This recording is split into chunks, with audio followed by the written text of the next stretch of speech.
Chapter 11. Sean Marshall, Paul Biggs, Sam G., and Tony Capelli. Jake nodded as Dave Driscoll introduced him to each member of the Diamond team. He tried to figure out who his stiffest competition would be. Sean was tall and thin, with thick, wavy, light brown hair down to his shoulders. He looked like a surfer, if he wasn't so pale. Jake wondered if Sean would be able to run faster, if he cut his hair. He wondered if he'd be able to run faster himself, if he cut his hair, or even shaved his head. He'd have to think about that. Paul was small, even if his name said otherwise, and full of energy. He was constantly moving, bouncing on his toes, jumping, rolling his shoulders. Sam was quiet, with a certain steady look in his eye. Tony was dark-haired, short and stocky. He looked like he could simply power his way to the finish. They were all wearing matching jerseys, silver, with a diamond-shaped logo on the front made out of 4 triangles, 2 black, 2 royal blue. The 2 small outer triangles were stylized running shoes. The 2 larger inner triangles resembled racing flags. The name Diamond ran in block letters along one edge. Sharp. Dave had given Jake a jersey, but he wished the club provided shoes too. He looked down at his worn spikes and then at those of the other guys. 6 of the shoes looked as scuffed as his, but 1 pair was new and green. One of the runners was wearing the exact same green spikes Spencer had. Jake looked up. Sam. He knew it. Sam was the one he'd have to watch. "Well, fellas," said Dave, "now that you all know each other, what do you say we get started?"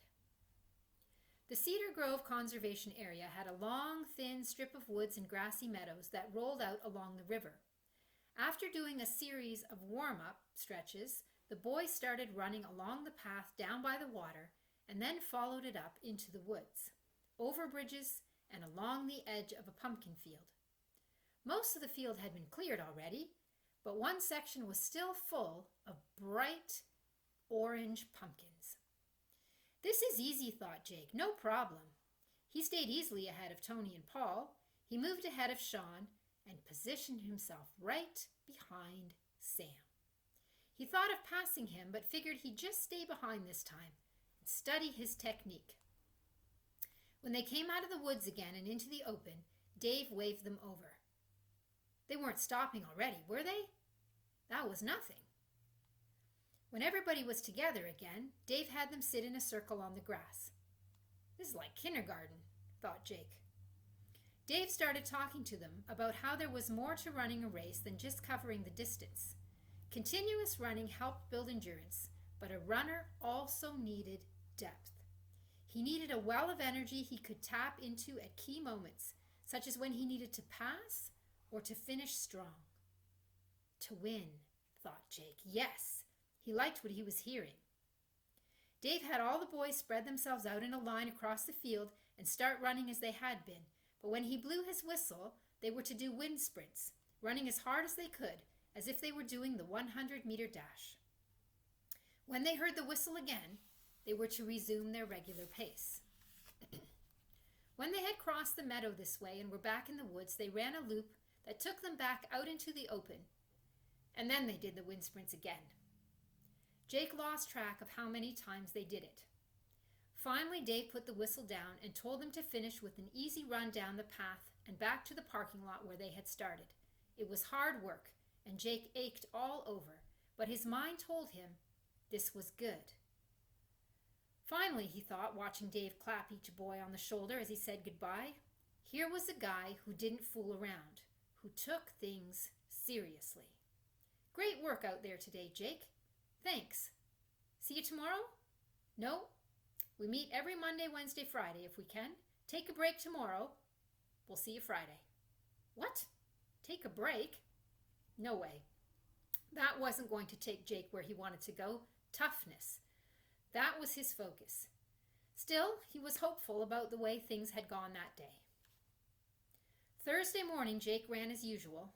The muscles in his ankles felt tight after the sprints the day before, but he just ran through the pain. The weather had turned colder, and he puffed out small clouds as he jogged along. After school, he was ready to go out again, but his mom stopped him at the door. "It's sleeting, Jake." "Yeah, I can hear it on the windows." "I don't want you to go out." "Why not?" "It's sleeting, Jake." "Mom, I can't let a little bit of ice stop me. I have to be ready for anything. What if it's sleeting on race day? I have to be tough."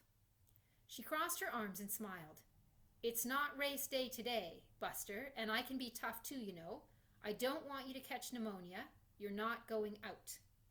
Jake sighed. "Mothers think everything causes pneumonia." His mother laughed and ruffled his hair.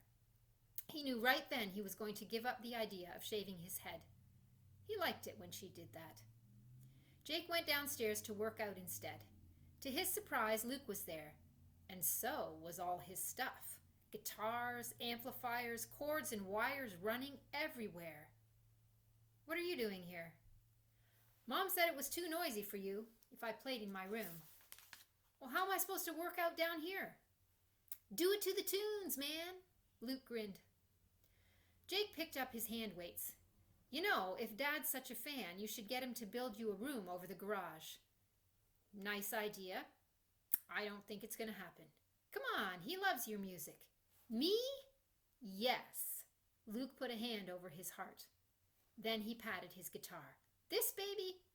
"Not so much. You know what Dad listens to on the radio in his workshop. Gold and oldies and moldies. Country tunes and hockey games." They laughed. "But he goes to concerts with you. Why would he do that if he didn't want to?" "'Cause I don't tell him he can't. Besides, you know that supply of earplugs he keeps on the shelf for when he's using the table saw? He keeps a stash in his jacket pocket, too, for when we go out to the bands." Luke plugged in his guitar. "What do you have to practice all the time for anyway?" Jake asked. "I'm not practicing, dude. I'm playing."